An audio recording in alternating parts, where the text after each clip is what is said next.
One cannot raise walls against what has been forgotten, and nothing is so forgotten as Isherwall. For 2,000 years it has survived, in the very shadow of Golgotha, no less. We are here to remember, nothing more, nothing less. Remember, and if need be, raise walls.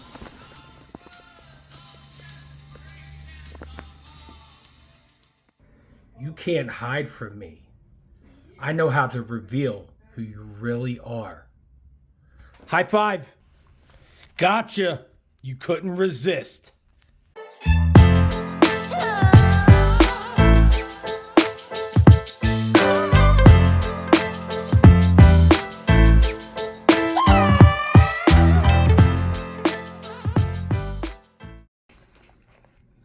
Damn, I just noticed I got that Acadian beard with them gray stripes.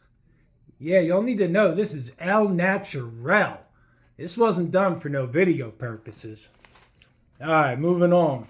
Hey, welcome to the Black and Blue Collar Reader. My name is Dan. Today I'm going to be reviewing The White Luck Warrior. This book is getting 500 stars on Goodreads. Bakker, take the nail of heaven while you're at it. This book was phenomenal. This book is the best fantasy book I have ever read, bar none. I won't apologize for shit. I will stand on that hill and die on it. Probably until I read The Great Ordeal. But this book was amazing.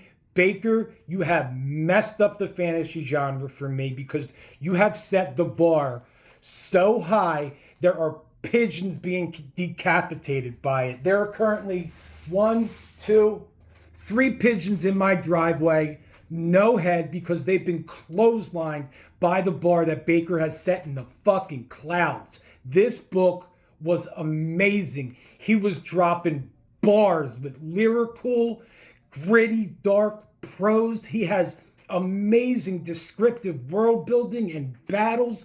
The characters are awesome.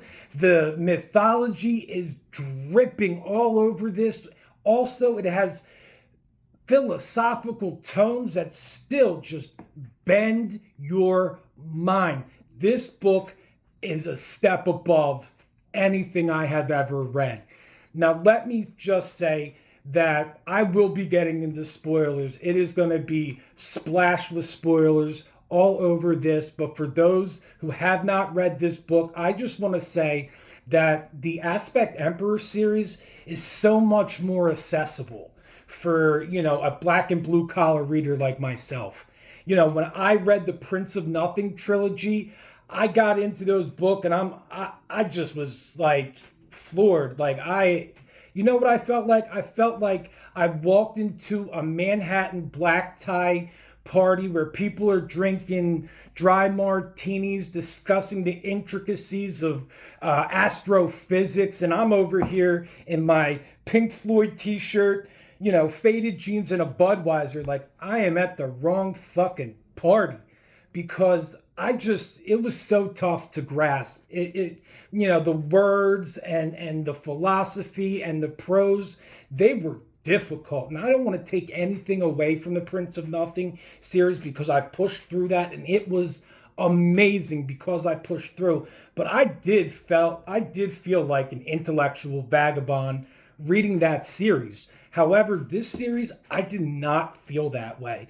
I felt like I could grasp everything that the author was trying to portray, and it was just amazing. The judging eye was awesome, and like I said, this second book was awesome. Like, Bakker don't even know what second book syndrome is. That second book syndrome is not even in my man's vocabulary because the second book in the Prince of Nothing, the Warrior Prophet, best book in the series, my opinion. The second book in this, the White Luck Warrior, best book so far because I still need to read the other two. And I keep hearing people telling me, you don't even know what you're in for, brother. Wait till you get to the Great Ordeal and the Unholy Council.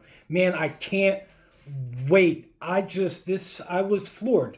I was floored. You can see I'm babbling. So let me take a second and calm down. And before we go on, Bakkerites, won't you listen to my sermon? For I am cleric, and you will not survive my lesson. Oh, that scene at the end of the book, man, I still feel that scene in my plums. It was so good, that scene at the end of the book. I couldn't believe it. So, now I'm going to be getting into the spoilers. So, for the 2.5 people that are watching this, if one of you hasn't read this book, peace. It was nice knowing you. Come back after you read it and, like and subscribe. Don't forget. Anyway, so we pick up where we left off after Solanges, and we slowly start to realize what that twisted, evil funhouse of a mountain did to our POVs. Mamara and Akka are dealing with some shit up here, right? And you get to see everybody. That twisted, sick dude, Sarl, is losing his marbles, right? It was just amazing to see. I want to read this part from this on 359. And I know I got to be fast and stuff, so, I don't lose too many viewers, because I'm going to be jumping into the book here and reading some cool shit. So hopefully you'll stick around. Let me get my pages and stuff like that. But I'm hoping I can just find it. And I just love these pros that he gave here when they were talking about, what the losses that occurred from, their experience in that mountain, and the shrunk and the death and everything that occurred within that mountain. It says right here, Solanges, she decides something broken in Solanges, something between them, something within. And now sanity is abandoning them, drip by lucid drip. Another one. That just hit, man. That was so good. We also see that, we have these group dynamics in the slog. And, you have to conform to them, to the deviance that is this slog that is going along. And, we get the rules of the slog, which are, some of my favorite things in this book.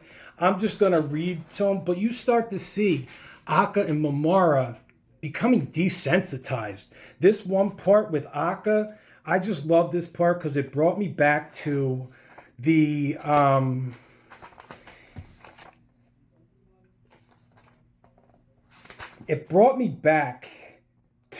I read the first, when I read the Warrior Prophet. There is a part at the end of the Warrior Prophet that I was just like, no.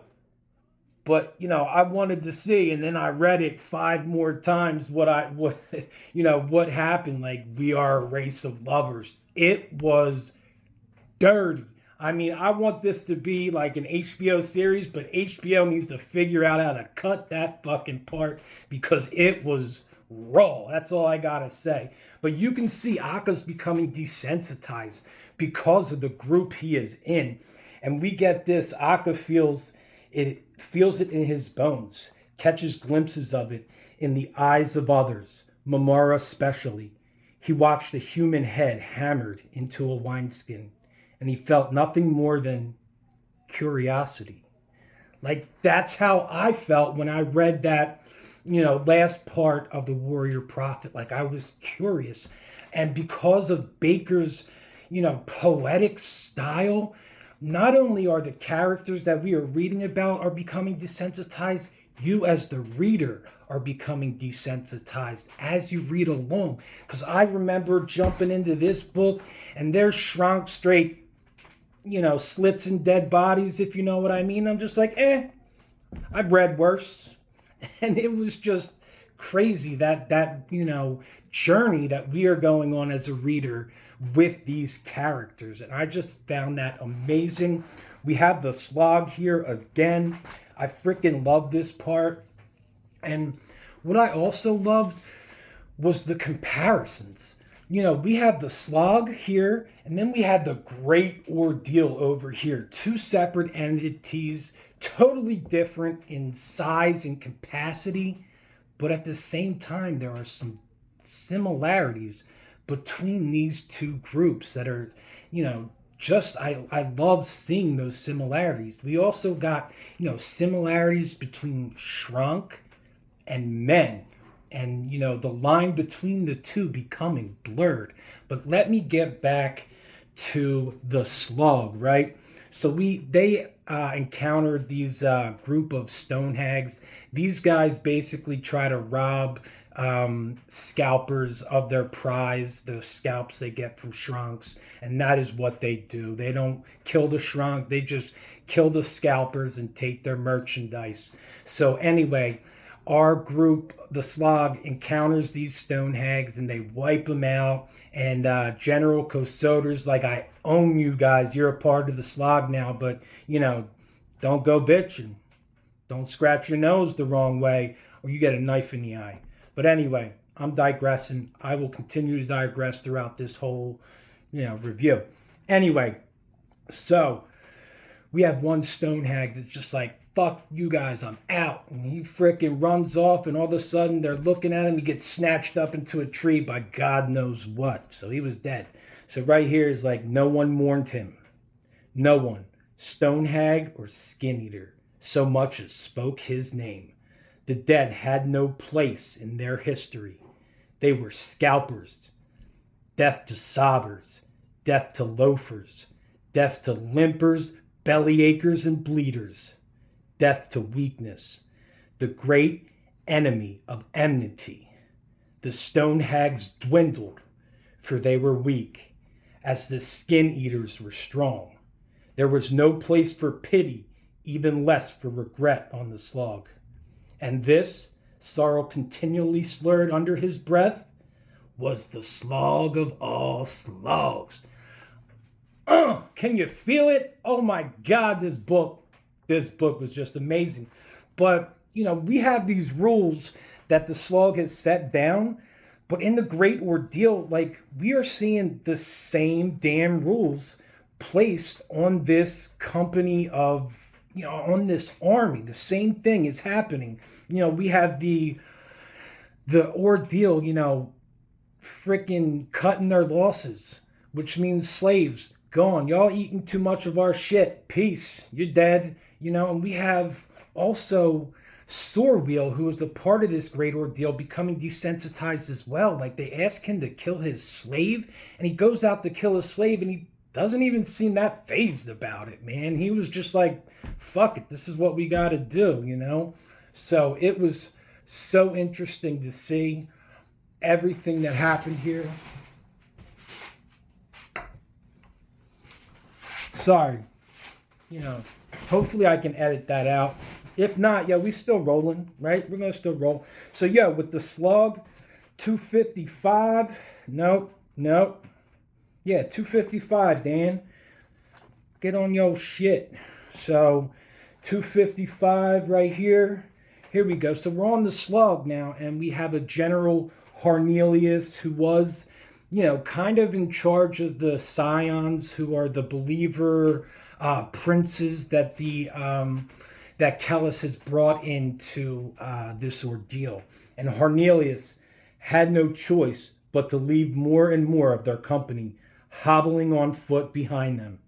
The rule he used was simple.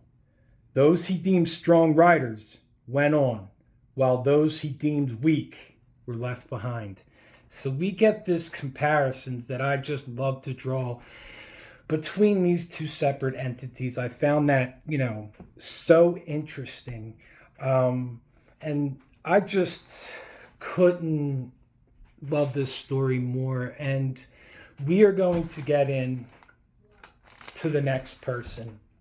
And I just have to say that this next person, anytime his ink dropped onto that page, it was heavy. I mean, heavy like Abbey Road's Heavy. I'm a Beatles fan. Don't judge me. So he was everything Imrelata said. I engulfed, man. I ate it up like freaking Twinkies in a freaking apocalypse. I freaking loved everything that he said. And listen, we have this dialogue, and I'm going to read all this shit, and I hope I can read it good. And I'm trying to talk fast because I don't want to lose y'all. Stay with me. Anyway, so we have Kalmomus, who is the smaller of the children. We also have Imrelatus, and Imrelatus is a twisted fuck, and he is chained up in his bedroom to the wall. And this is what occurs. Kalmomus goes and visits him, and this is where I'm going to start reading. Stay with me, all right? Kalmomus thought Imrelatus absolutely motionless, but he was not. Imrelatus sat making faces, not any faces, but those belonging to the slave, who bent to and fro with his mop, a mere toss away, scrubbing away urine and feces with a perfumed astringent. Periodically, the deaf mute would cast a terrified glance in his prisoner's direction, only to see his own face reflected back at him. Imrelatus, most of them flee. Kalmomus, they are simple fools. Imrelatus, they are exactly what they appear to be. Come, little brother. Then he jumps up and rushes forward, stopping just shy of the shackle's constraint. Kalmo watches his brother squat, defecate, and return to his previous position. Imrelatus says, "Come, I want to discuss the shit between us." You show no revulsion. You are not like the others, little brother. No, you are like me. Kalmomus, I am nothing like you. But you are. All of us have inherited our father's faculties in some mangled measure. Me, I possess his sensitivities, but I utterly lack of unity, his control. My nature blows through me, hungers, glorious hungers, unfettered by the little armies of shame that hold the soul's in absolute capacity. I am the world's only unbound soul. I shit where I shit. Kelmo, I don't understand. You could leave this room anytime you wish, I know it. You just need to follow the rules. Imrelatus, tell me, little brother, what rules the rule? Kalmomus, the God. Imrelatus, and what rules the God? Kalmomus, nothing, no one. Imrelatus stood with sudden grace, walked to the limit of his chains. He seemed godlike. He placed his foot upon his feces and, using his toes, smeared it in a foul arc across the floor below him and said, "So the God is like me? Come closer, little brother, and wander across the line others have etched for you." Oh, that dialogue was some of the best dialogue I have ever laid my eyes on. It was Muna. Before Bakker, I was not an in-depth reader. I couldn't dive deep into the author's purposes of why they're writing stuff. And then, during the Prince of Nothing trilogy, I went out there and I started looking into what people were saying about it. And they always brought up this dude Nietzsche. And I'm like, who is this guy? So I went out there and I looked him up and I read some of his shit, because I wanted to know what they were saying. This part was dripping with Nietzsche and some of his philosophy. So when I got out there and I heard this, I heard this term Ubermensch. So I was like, all right, I might be able to grasp this because I've never gotten a DUI, so I know what an Uber is. And my bubby always called me a mensch right before she told me to Ungewischene Wegeschwimmen. which I found out later that meant take a piss and swim away in it. Dude, Bubby was a savage. She probably would have loved these books, I'm telling you. But I've digressed yet again. So when I went out there and I looked up Ubermensch, he talks about us, not being constrained by outer forces such as religion, politics, social norms, and for us to grasp our free will and not apologize for shit. And, those constraints on us were stopping us from becoming more, as they say about, you know who, Kellis. You always read, Kellis is not human, he is more. And, these acts, Nietzsche talked about, free will and overcoming oneself and self-mastery and breaking the constraints that outer forces have on us, such as, again, social norms, religion, and politics. And that, when I read that, because I studied Nietzsche before I got into this, I was just like, wow, this is deeper than most other fantasy books that I have read. And I just absolutely love that to my soul. Another thing that I loved was, if anybody has ever, if the two people that have ever watched to the end of my videos knows that what I'm going to bring up now is definitely a personal thing for me and definitely hit me in the feels. And, it was the use of the substance Kiri.